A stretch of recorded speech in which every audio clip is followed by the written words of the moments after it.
Good morning రత్న. ధవళేశ్వరం వద్ద ఇంకా రెండో ప్రమాద హెచ్చరిక కొనసాగుతూనే ఉంది.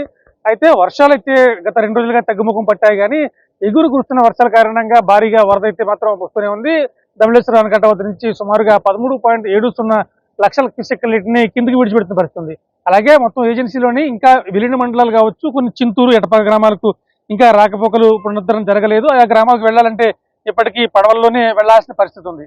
అలాగే తీరం వెంబడి ఉన్న గ్రామాలన్నింటినీ కూడా, గోదావరి తీరం వెంబడి ఉన్న గ్రామాలందరినీ కూడా అధికార యంత్రాంగం హెచ్చరించింది. పలు లోతట్టు ప్రాంతాల్లో ఉన్న గ్రామాలు ఉన్న ప్రజలను అయితే సురక్షిత ప్రాంతాలకు తరలించారు. ముఖ్యంగా రాజమండ్రి సరిహద్దుల్లో ఉన్న లంక గ్రామాల నుంచి సుమారుగా 300 కుటుంబాలకు చెందిన వాళ్ళందరినీ కూడా దగ్గరలో ఉన్న దేవాదాయ శాఖకు చెందిన చందా సత్రంలో అయితే కొంచెం ఉంచారు. అలాగే స్థానికంగా ఉన్న ప్రభుత్వ, ప్రైవేటు పాఠశాలలు కూడా అధికారులు అందరూ దాన్ని తీసుకుని అక్కడ వాళ్ళకి పునరావాసం కల్పిస్తారు. అక్కడ వాళ్ళకి 3 పూట్ల భోజనం కావచ్చు, ఇతర సదుపాయాలు కూడా అందుబాటులో ఉంచారు. అలాగే వాళ్ళకి సంబంధించి వైద్య సదుపాయాన్ని కూడా అందుబాటులోనే ఉంచారు. మరీ ముఖ్యంగా చూసుకుంటే ఉమ్మడి తూర్పుగోదావరి జిల్లాలో ఉన్న కోనసీమ, కాకినాడ, తూర్పుగోదావరి 3 జిల్లాల్లో కూడా కంట్రోల్ రూమ్లు ఏర్పాటు చేశారు.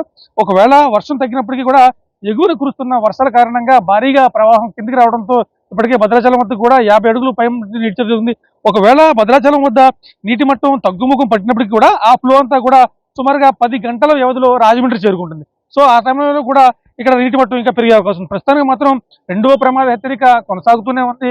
అలాగే లోతట్టు ప్రాంతాల్లో ఉన్న వాళ్ళం కనుక ఇంకా ఎవరిని కూడా ఆయా గ్రామాలకు మాత్రం అధికార యంత్రాంగం పంపించలేదని చెప్పాలి. ముఖ్యంగా ఒకవేళ ఇదే పరిస్థితి ఇంకో 2-3 రోజులు కొనసాగితే కనుక మరో వారం రోజుల పాటు వీళ్ళందరూ కూడా ముంపు బాధితులందరూ కూడా పునరావాస కేంద్రాల్లోనే ఉంటారు. అలాగే ఒకవేళ ఏదైనా అత్యవసరం అయితే రంగంలో దిగేందుకు ఎన్డీఆర్ఎఫ్ బలగాలు, అలాగే ఎస్డీఆర్ఎఫ్ బలగాలు కూడా సిద్ధంగా ఉన్నాయని చెప్పి అధికార యంత్రాంగం చెప్తోంది.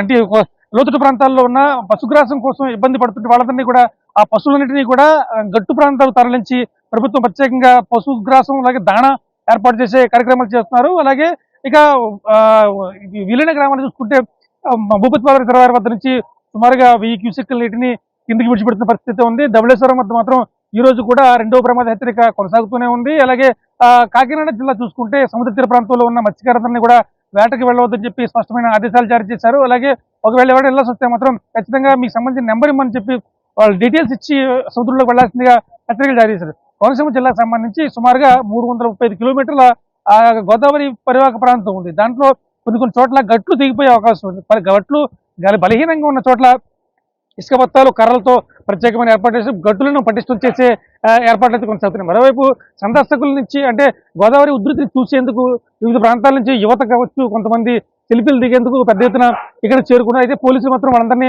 హెచ్చరిస్తున్నారు. ఖచ్చితంగా ఇదంతా ప్రమాదకరమైన పరిస్థితి కాబట్టి గోదావరి తీరం వెంబడి ఎవరు ఉండొద్దు. ఖచ్చితంగా ఇది ప్రమాదకరమైన స్థితిలో గోదావరి ఫ్లో జరుగుతుంది.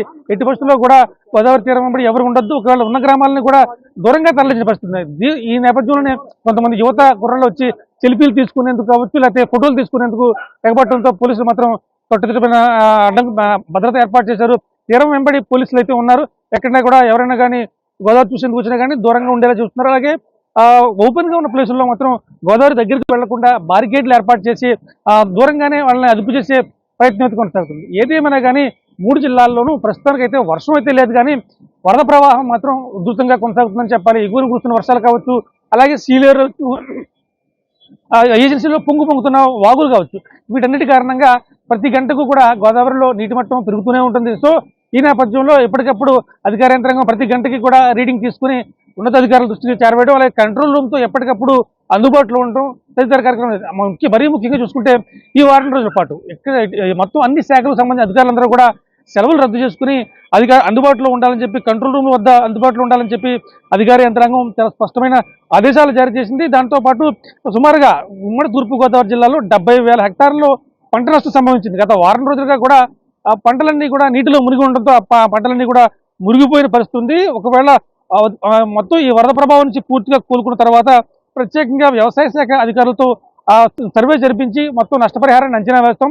ప్రభుత్వం తరపు నుంచి రైతులకు అందాల్సిన సాయం అంతా కూడా త్వరలోనే అందిస్తామని చెప్పి ప్రభుత్వ యంత్రాంగం చెబుతోంది. ఏది ఏమన్నా కానీ ఎటువంటి విపత్తు వచ్చినా కానీ ఎదుర్కొనేందుకు అధికార యంత్రాంగం సిద్ధంగా ఉంది. ప్రజలు మాత్రం ఎటువంటి ఆందోళన చెందవద్దు.